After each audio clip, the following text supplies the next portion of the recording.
उसकी माँ से ऑफ कैमरा मेरी बात हुई। मैंने पूछा, "आप ये क्या कहती हैं आप? मतलब इसे?" कहती है, "मेरे दिल में कुछ चुनता है, कार आ जाए, मेरे को माफ़ी भी ना माँगे।" तो आप देखिए ना, इतनी बड़ी बात उन्होंने ऑफ कैमरा कही है मुझसे। मेरे ख्याल से 2 नोटिसेस चले गए हैं, 1 रहता है। डाइवोर्स के 2 नोटिस चले गए हैं, जी, 3 में से 1 रहता है। 1 रहता है। तो क्या जज ने क्या बताया वो तीसरा नोटिस भेजे? नहीं, वो कह रहा है कि अभी मैंने नहीं भेजा नहीं और भेज देगा। जो उसकी बॉडी लैंग्वेज लगी है ना, नहीं भेजेगा। अच्छा, देखिए, मैं भी फीमेल हूँ, फ़ील किया मैंने उसके लिए उसके दिल में जो चीज़ें निकली, उसने ईमान के बारे में कुछ नहीं बोला, उसने गलत बात कोई नहीं की। होता ही है ना कि बीवी के उसने गिले-शिकवे किए, ये ईमान घर आना चाहती है। तो बच्चे पट की माजी ने ईमान को बहुत बड़ी खुशखबरी सुना दी। ईमान कुछ न देखे, अपने बच्चे को उठा कर ले आए, मैं सब भूल जाऊंगी। डॉक्टर रूबी ने रजब भट्ट की वालदा का पैगाम ईमान तक पहुंचा दिया है। कहती हैं कि मैं अगर ईमान की जगह होती तो ना माँ को देखती ना भाई को देखती, अपने बच्चे की ज़िंदगी संवारती और एक बस्ता कांधे पर लटकाती, बच्चे को गोद में उठाती और वापस चली जाती।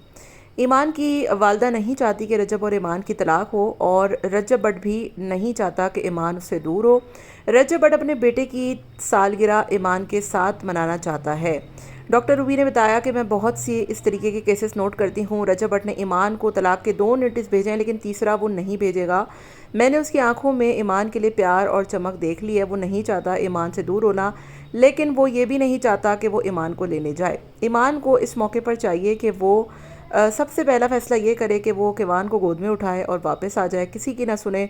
चाहे माजी नाराज़ हो, रजब बट बात ना करे, गज़ल मुंह चढ़ाए, लेकिन वहीं पर रहे, हक के साथ रहे। कोई उसको उस घर से नहीं निकाल सकता, और ये इस बात की गारंटी रूबी मलिक ख़ुद उनको दे रही हैं ईमान को। ईमान की वालदा ने जो है वो डॉक्टर रूबी से बिहाइंड द कैमरा बात की ईमान से मुतल्लिक, और कहा कि उनका दिल बहुत ख़राब होता है और वो किवान और ईमान को बहुत याद करती है। ईमान एक बहुत अच्छी लड़की है, बस रजब भट्ट को उनसे कुछ शिकवे शिकायत हैं, और वो ये है कि जब रजब भट्ट पाकिस्तान नहीं थे तो वो उनको छोड़कर चली गईं और उन्होंने अपने भाई का साथ दिया। वो अपनी वालदा के घर ज़्यादा रहीं। छोटी छोटी बातें हैं जो कि अब मुश्तरका तौर पर मिलकर बड़ी हो गई हैं। कोई ऐसी वैलिड रीज़न नहीं है कि जिसकी वजह से तलाक तक बात पहुंच जाए, या कोई ऐसी बड़ी बात नहीं है। ईमान बहुत अच्छी लड़की है। रजब भट्ट ईमान से मुतल्लिक कोई बात नहीं करता, बस उसको उससे एक शिकवा है कि वो ओन का साथ क्यों देती है। उसको रजब भट्ट के लिए स्टैंड लेना चाहिए। उसकी ज़िंदगी में अब सब कुछ रजब भट्ट होना चाहिए। ये सारा कुछ है, और अगर ईमान चाहे तो रजब और ओन के ताल्लुकात भी सही हो सकते हैं वक्त के साथ साथ। डॉक्टर रूबी मलिक ने ईमान की वालदा की एक बहुत बड़ी खबर, खुश की खबर कह लें, रजब भट्ट फैंस के लिए क्या कहें, लेकिन अब सारा कुछ जो है वो ईमान के पलड़े में है कि ईमान इस चीज़ को कैसे लेती है, क्या करती है और क्या होता है। रजब भट्ट ने बताया कि ईमान ज़रूर आई थी वहाँ पर, लेकिन एक दिन भी वो ना रुकी क्योंकि उससे कोई सही से बात नहीं कर रहा था।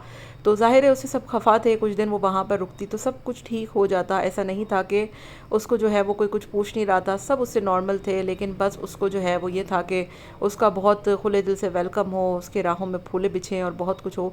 ऐसा हो नहीं सकता था। ज़ाहिर है माजी उससे नाराज़ थी, खफा थी, मैं उससे नाराज़ था। थोड़ा टाइम लगता, सब कुछ ठीक हो जाता। अभी वक्त है कि ईमान को चाहिए कि वो उसको दोबारा एक इतना बड़ा मौका मिला है तो वो अपने बच्चे को उठा कर ले आए। बाकी उसने कहा कि रजब ने उसको तलाक का दूसरा नोटिस ज़रूर भेजा है, लेकिन तीसरे से मुतल्लिक उसने कुछ भी नहीं कहा, और मुझे लगता है कि वो कभी भी उसको तलाक का तीसरा नोटिस नहीं भेजेगा।